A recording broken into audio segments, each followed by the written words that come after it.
에베소서 6장 1절에서 3절 말씀을 보겠습니다. 에베소서 6장 1절에서 3절 신약성경 316쪽입니다.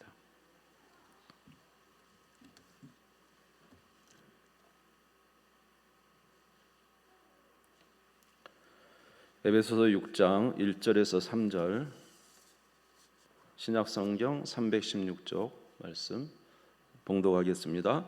자녀들아, 주 안에서 너희 부모에게 순종하라. 이것이 옳으니라. 내 아버지와 어머니를 공경하라. 이것은 약속 있는 첫 계명이니 이로써 내가 잘 되고 땅에서 장수하리라. 할렐루야. 우리 신앙의 표본이 있다면 바로 그 표본은 예수 그리스도이시죠. 예수님은 모든 면에서 우리의 신앙의 표본입니다. 그는 하나님의 형상일 뿐만 아니라 우리가 본받기 위한 본으로 하나님께서 보내주셨습니다. 그래서 우리의 신앙이 좋은 신앙이냐 아니냐를 분별하는 것은 우리가 얼마나 예수님의 모습과 비슷한가, 예수님의 모습을 얼마나 닮았는가, 그것을 보면은 우리의 신앙이 좋은 신앙과 좋지 않은 신앙을 구분할 수가 있을 것입니다. 로마서 8장 29절에 보면은 하나님이 미리 하신 자들을 또한 그 아들의 형상을 본받게 하기 위하여 미리 정하셨으니 이는 그로 많은 형제 중에서 맏아들이 되게 하려 하심이니라. 하나님이 미리 하신 자들 또한 그 아들의 형상을 본받게 하기 위하여, 예수님을 본받게 하기 위하여 우리에게 하나님이 예수님을 보내주셨다는 뜻입니다. 부모 공경에서도 예수님은 우리의 표본이 되십니다. 예수님은 공생애 전 사생애로 사시는 동안에도 부모님께 공경을 하셨죠. 예수님은 그의 생애 약 33년 중에 30년을 이제 가정의 장남으로서, 목수로서 일을 하시면서 아마 아버지 요셉이 일찍 돌아가신 것 같아요. 그래서 홀로 계신 어머니와 사랑하는 동생들과 함께 살기 위해서 생계를 유지하며 목수 일을 열심히 하신 것을 우리가 알 수가 있습니다. 누가복음 2장 51절에 보면은 예수께서 함께 내려가사 나사렛에 이르러 순종하여 받드시더라. 그 어머니는 이 모든 말을 마음에 두니라. 예수님이 사실은 하나님의 아들이시죠. 그럼에도 불구하고 육신의 부모인 어머니와 아버지에게 순종하여 그의 생애 동안에 부모를 공경한 것을 우리가 알 수가 있습니다. 예수님은 공생애를 시작하시고도 어머니에게 순종한 내용이 나와 있습니다. 우리가 잘 아는 가나의 혼인잔치죠. 그 가나의 혼인잔치에 갔더니 포도주가 떨어졌어요. 그랬더니 어머니가 이제 예수님께 포도주가 떨어졌다 이렇게 말했죠. 그럴 때 예수님이 어머니 이게 나와 무슨 상관이 있습니까? 아직 내 때가 이르지 아니하였습니다. 이렇게 말씀을 하셨지만 어머니의 부탁에 또 하나님의 때가 되므로 순종하여 가나 혼인잔치에서 물을 포도주로 바꾸는 그 일을 행하셨습니다. 요한복음 2장 3절에서 4절입니다. 포도주가 떨어진지라 예수의 어머니가 예수에게 이르되 저들에게 포도주가 없다 하니 예수께서 이르시되 여자여 나와 무슨 상관이 있나이까 내 때가 아직 이르지 아니하였나이다. 그러나 물로 포도주를 바꾸는 그 일을 행하셨습니다. 예수님께서 이제 30세가 되셔서 세례 요한에게 세례를 받으시고 성령을 받으신 이후에 공생애를 시작하신 이후에는 이전에 30년처럼 가족과 함께 지낼 수 있는 시간이 별로 되지 않았습니다. 그래서 예전처럼 어머니를 그렇게 모시지는 못했지만은 그러나 그 이후에도 예수님은 어머니를 이렇게 모시는 일에 최선을 다했죠. 어느 날 어머니와 동생이 예수님을 찾아왔어요. 그래서 이제 사람들이 예수님 앞에 와서 어머니와 동생이 왔습니다 이렇게 말하니까 예수님께서 누가 내 어머니요 내 동생이냐, 여기 있는 아버지의 뜻대로 행하는 자가 내 형제요 자매요 어머니니라 이렇게 말씀하시면서 하나님의 일의 중요성, 그러니까 부모님을 공경하지만은 하나님의 일에 대한 중요성을 말씀하시기도 했습니다. 그리고 예수님은 사람들에게 말하기를 나를 따라오려거든 부모와 형제와 처자와 이 자매와 자기 목숨까지 미워하지 아니하면 내 제자가 될 수 없다고 말씀하시므로 하나님을 따르는 일을 굉장히 중요하게 말씀하셨어요. 그럼에도 불구하고 예수님은 부모 공경을 결코 뒤로 미루신 적이 없습니다. 한 번은 이제 어느 지역에 갔는데 거기 있는 유대인들이 이렇게 하는 거예요. 고르반이라는 말을 해서, 고르반은 무엇이냐면 하나님께 드림이 되었으면은 이제 부모님에게는 안 드려도 된다는 거죠. 하나님께 드렸으면은 이제 부모님에게 해야 할 일은 끝났다는 거죠. 이것에 대해서 예수님께서 굉장히 책망을 하셨습니다. 마가복음 7장 9절에서 13절입니다. 같이 한번 읽겠습니다. 시작. 또 이르시되 너희가 너희 전통을 지키려고 하나님의 계명을 잘 저버리는도다. 모세는 내 부모를 공경하라 하고 또 아버지나 어머니를 모욕하는 자는 죽임을 당하리라 하였거늘 너희는 이르되 사람이 아버지에게나 어머니에게나 말하기를 내가 드려 유익하게 할 것이 고르반 곧 하나님께 드림이 되었다고 하기만 하면 그만이라 하고 자기 아버지나 어머니에게 다시 아무것도 하여 드리기를 허락하지 아니하여 너희가 전한 전통으로 하나님의 말씀을 폐하며 또 이 같은 일을 많이 행하느니라 하시고. 아멘. 예, 하나님을 위해서 헌신하면 뭐 가족을 위해서는 뭐 안 해도 된다. 하나님을 위해 드렸으면은 부모님 거는 안 드려도 된다. 이게 아니다는 거죠. 한번 어떤 사람이 와서 예수님께 물었죠. 예수님, 가이사에게 세금을 바치는 게 옳습니까? 바치지 않는 게 옳습니까? 그럴 때 예수님 뭐라고 그러셨죠? 가이사의 것은 가이사에게, 하나님의 것은 하나님에게. 두 개 다 하라는 거죠. 그렇죠? 우리가 하나님 앞에 예물 드릴 건 드리지만 국가의 세금도 내야 됩니다. 마찬가지예요.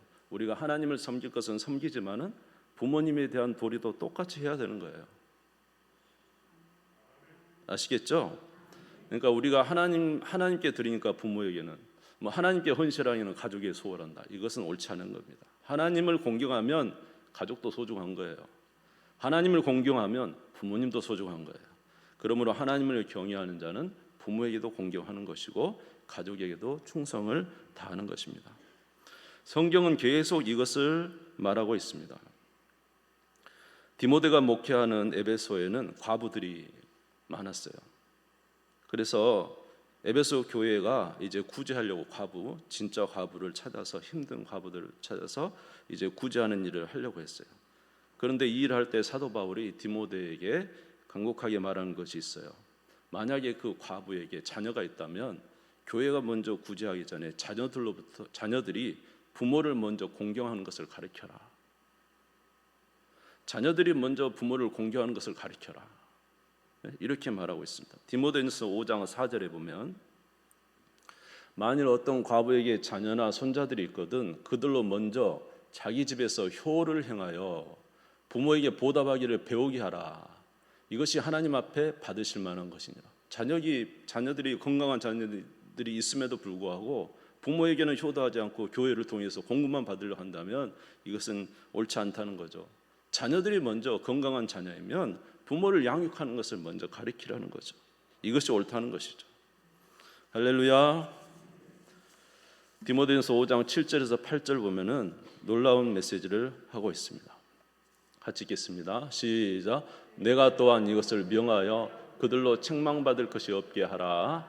누구든지 자기 친족, 특히 자기 가족을 돌보지 아니하면 믿음을 배반한 자요 불신자보다 더 악한 자니라. 자기 친족, 가족을 돌보지 아니하는 자는 믿음을 배반한 자요 불신자보다 더 악한 자라는 거예요.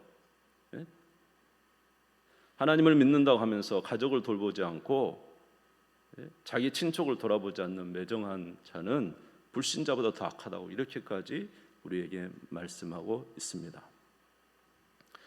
그러므로 하나님을 경외하는 자는 가족에게도 최선을 다해야 되고 하나님을 경외하는 자는 부모도 공경해야 하는 것입니다. 제가 어떤 상담 프로그램에 이제 참여했는데 그것을 한 사람을 만났습니다.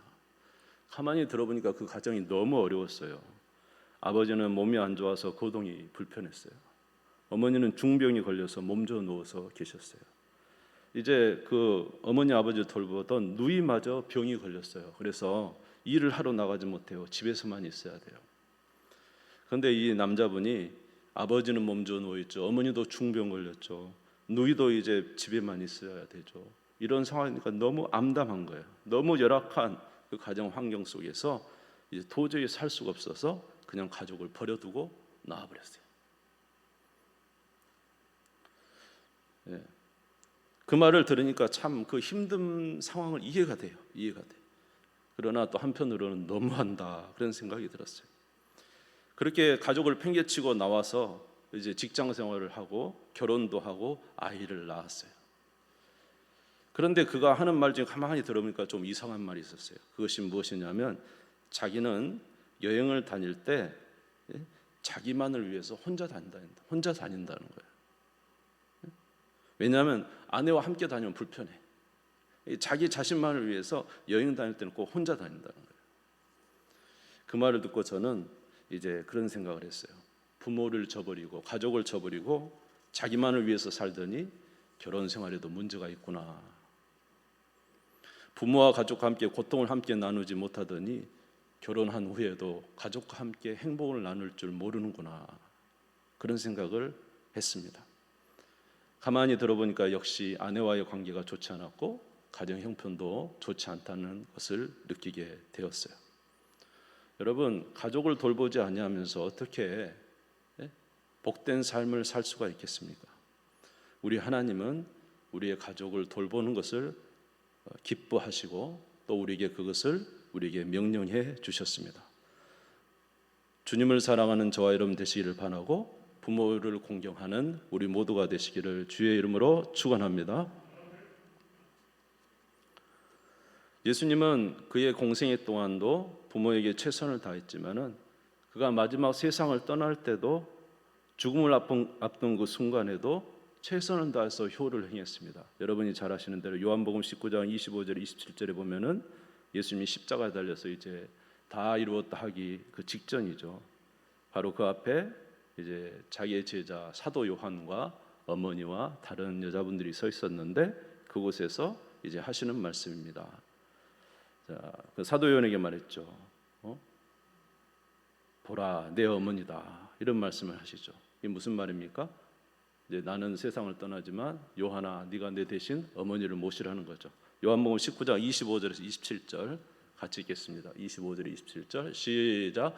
예수의 십자가 곁에는 그 어머니와 이모와 글로바의 아내 마리아와 막달라 마리아가 섰는지라. 예수께서 자기의 어머니와 사랑하시는 제자가 곁에 서 있는 것을 보시고 자기 어머니께 말씀하시되 여자여 보소서 아들이니이다 하시고 또 그 제자에게 이르시되 보라 내 어머니라 하신대 그때부터 그 제자가 자기 집에 모시니라. 십자가에 달려서 마지막 세상 떠날 때도 예수님은 어머니 마리아에게 여자여 보소서 아들이니이다. 어머니를 부르고 있죠. 그리고 이제 세상을 떠나가실 때는 사도 요한에게 이제 네 어머니다. 내 대신 네가 우리 어머니를 잘 좀 모셔라. 그래서 사도 요한 제자가 어린 요한이잖아요. 제자 중에 아마 가장 어렸지 않나 싶습니다. 요한이 그때부터 이제 어머니 마리아를 모시고 다녔는데 제가 이제 그 에베소 성지를 가봤더니 거기에 이제 가이드가 이야기하더라고요. 여기에 사도 요한이 있었고 어머니 마리아도 여기 계시고 여기서 아마 세상을 떠났었을 거라 그런 말을 하더라고요. 그만큼 제자 요한이 이제 예수님을 대신해서 어머니 마리아를 모시고 그렇게 살았던 것을 우리에게 알게 되었습니다. 여러분, 성경은 우리에게 말합니다. 부모 공경하라. 부모를 공경하라. 할렐루야. 여러분, 말세의 징조가 무엇입니까? 말세의 징조는 부모를 공경하지 않는 것이 말세의 징조입니다. 디모데후서 3장 1절에서 2절에 보면은 너희는 이것을 알라 말세에 고통하는 때가 이르러 사람들이 자기를 사랑하며 돈을 사랑하며 자랑하며 교만하며 비방하며 부모를 거역하며. 말세 때 일어나는 한 가지 현상이 뭡니까? 부모를 거역한다는 거죠. 다시 말해서 부모를 공경하지 않는다는 것입니다. 요사이는 탈권위시더라고 해요. 부모의 권위가 사라졌어요. 부모님의 권위, 선생님의 권위 사라졌어요. 어른의 권위 사라졌어요. 모든 어른들의 윗사람의 권위가 다 사라진 거죠. 다른 말로 하면은 부모 공경이 사라졌어요. 선생님에 대한 공경도 사라졌어요. 어른에 대한 공경도 사라졌어요. 이렇게 모든 권위에 대한 공경이 사라진 시대, 이것을 성경이 무슨 시대라고 말하죠? 말세라고 했습니다. 말세에 이런 일이 있을 것이다. 그러므로 오늘 저와 여러분이 사는 이 세대가 말세에 있는 세대가 아니라고 누가 부정을 하겠습니까? 그러면 우리는 왜 부모님을 공경해야 됩니까? 부모님은 하나님을 대신한 분이기 때문에 그렇습니다. 부모님은 하나님을 대신해서 우리에게 생명을 주었습니다. 부모님은 하나님을 대신해서 우리를 친히 양육해 주셨습니다. 부모님은 하나님을 대신해서 우리를 보호해 주신 거예요. 부모님은 하나님을 대신해서 우리를 사랑으로 아껴 주신 거예요. 다시 말해서 부모님을 통해서 우리는 하나님의 생명을 알게 되고, 부모님을 통해서 하나님의 양육과 보호를 알게 되고, 부모를 통해서 하나님의 사랑을 알게 되는 것입니다. 여러분, 만약에 부모님이 안 계시다면 우리가 어디서 이런 사랑을 배울 수 있을까요? 이 세상 어디서 이렇게 무한한 사랑을 알 수가 있겠습니까? 부모님 외에는 이런 사랑을 알 수가 없는 것입니다. 그러므로 부모를 공경하는 것은 누구를 공경하는 거예요?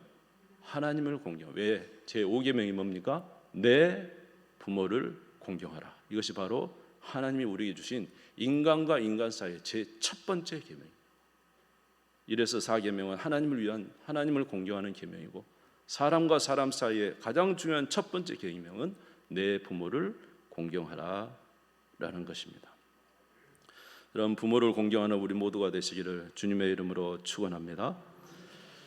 자, 하나님은 부모 공경하는 자에게 복을 약속해 주셨습니다. 에베소 6장 2절에서 3절입니다. 내 아버지와 어머니를 공경하라. 이것은 약속 있는 첫 계명이니 이로써 내가 잘 되고 땅에서 장수하리라. 부모 공경을 잘하면 내가 잘 되고 땅에서 장수할 것이다. 출애굽기 20장 12절에도 내 부모를 공경하라. 그리하면 내 하나님 여호와가 내게 준 땅에서 내 생명이 길리라. 부모를 공경하시기를 주님의 이름으로 축원합니다. 그러면 잘 됩니다. 장수합니다. 할렐루야. 내 생명이 깁니다. 예. 우리 성경에서 몇몇 인물들을 보면은 우리가 잘 아는 대로 룻이라는 여인이 얼마나 효도하는 여인입니까? 그 과부 어머니, 자기도 과부. 그럼에도 불구하고 모압으로 돌아가서 제가해서 얼마든지 살 수 있음에도 불구하고 시어머니를 공경해서 어머니를 따라 이제 베들레헴으로 오게 되죠.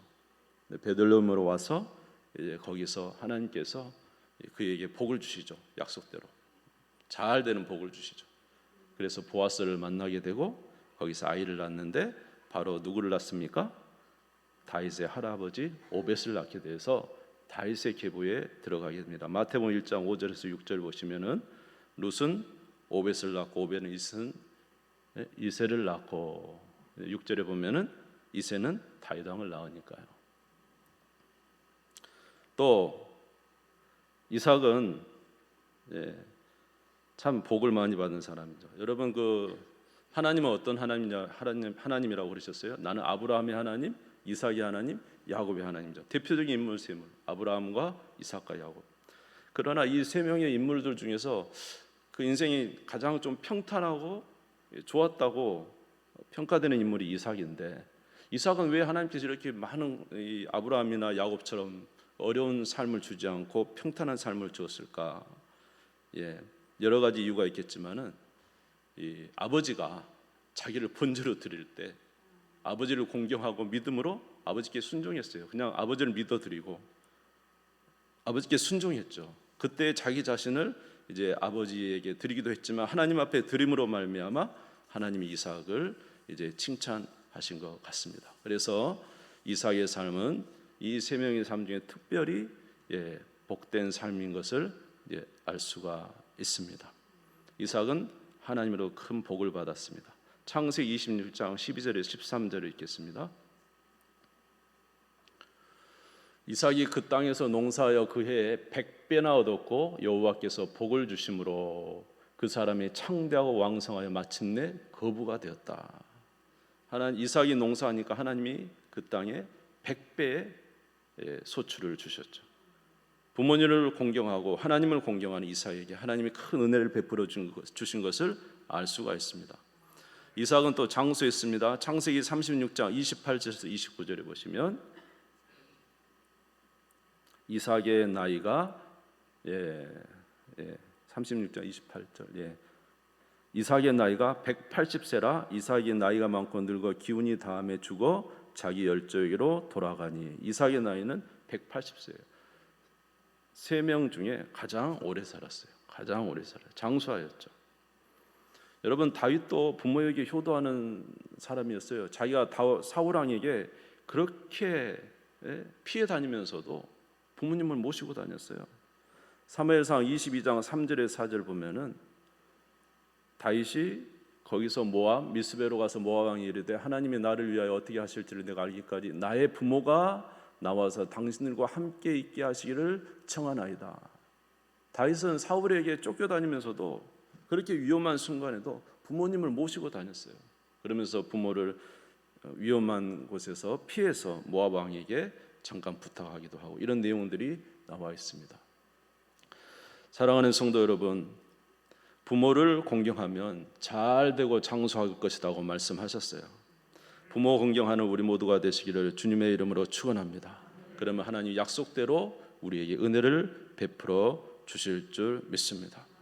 사랑하는 성도 여러분, 오늘 우리에게 부모님이 계십니까? 그러면은 부모님 공경이 좀 어려워도 좀 힘들고 지쳐도 부모 공경을 잘 하시기를 주의 이름으로 축원합니다.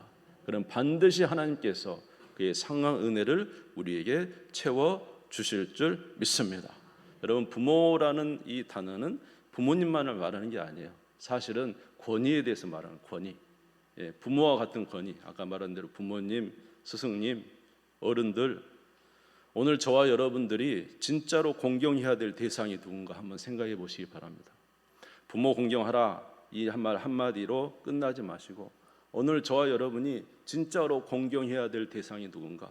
그 대상이 때로는 힘들고 어렵고 때로는 우리가 참 버거울 수도 있지만 그러나 우리가 주의 말씀을 의지하여 진심으로 공경하고 그를 섬긴다면 장차 하나님은 이 모든 것을 기쁘게 받으시고 우리의 큰 은혜를 내려 주실 줄 믿습니다. 여러분 믿음으로 힘써 주의 명령을 순종하여 살아가는 우리가 되기를 바랍니다. 마지막 날에 우리의 삶에 하나님이 놀랍게 역사해 주실 줄 믿습니다. 마지막입니다. 성경에 이런 말씀이 있어요. 요한일서 4장 20절입니다. 요한일서 4장 20절 같이 읽겠습니다. 시작. 누구든지 하나님을 사랑하노라 하고 그 형제를 미워하면 이는 거짓말하는 자니 보는 바 그 형제를 사랑하지 아니하는 자는 보지 못하는 바 하나님을 사랑할 수 없느니라. 누구든지 하나님을 사랑하노라 하고 그 형제를 미워하면 이는 거짓말하는 자니 보는 바 형제를 사랑하지 못하는 자가 어떻게 보지 못하는 바 하나님을 사랑할 수 있겠느냐. 보는 바 형제를 사랑한 자가 하나님을 사랑할 수 있다는 거죠. 같은 맥락에서 우리가 이렇게 생각할 수가 있습니다. 보는 바 부모를 공경하지 못하는 자가 어떻게 하나님을 공경할 수 있겠느냐. 눈에 보이는 부모도 공경하지 못하는데 오늘 분명히 모셔야 될 부모를 공경하지 못하고 오늘 분명히 모셔야 될 스승을 공경하지 못하는데 어떻게 보이지 않는 하나님을 공경할 수 있겠느냐. 그러므로 하나님을 공경한다 말하기 전에 하나님이 명령하신 대로 눈에 보이는 부모를 공경하고 눈에 보이는 스승을 공경하고 하나님이 기뻐하시는 귀한 일들을 감당하는 우리 모두가 되시기를 주의 이름으로 축원합니다. 부모를 공경하면 누구를 공경하는 것이 되죠? 하나님을 공경하는 것이 됩니다. 할렐루야. 예수님은 어떤 삶을 사셨습니까? 그 바쁜 가운데도 부모 공경 소홀하지 않았습니다. 마지막까지 예수님도 최선을 다해서 할 수 있는 부모 공경을 한 것을 우리가 알 수가 있습니다. 여러분 부모 공경하시기 바랍니다. 부모 공경하면 복을 받습니다. 부모 공경하면 하나님의 약속이 있습니다. 믿음으로 실천하셔서 하나님께서 주시는 은혜를 누리는 저와 여러분 되시기를 주의 이름으로 축원합니다. 에베소 6장 1절에서 3절 읽고 마치겠습니다. 같이 읽겠습니다. 시작. 자녀들아, 주 안에서 너희 부모에게 순종하라. 이것이 옳으니라. 내 아버지와 어머니를 공경하라. 이것은 약속 있는 첫 계명이니 이로써 내가 잘 되고 땅에서 장수하리라. 할렐루야. 우리 주님 세움을 읽고 잠시 기도하겠습니다.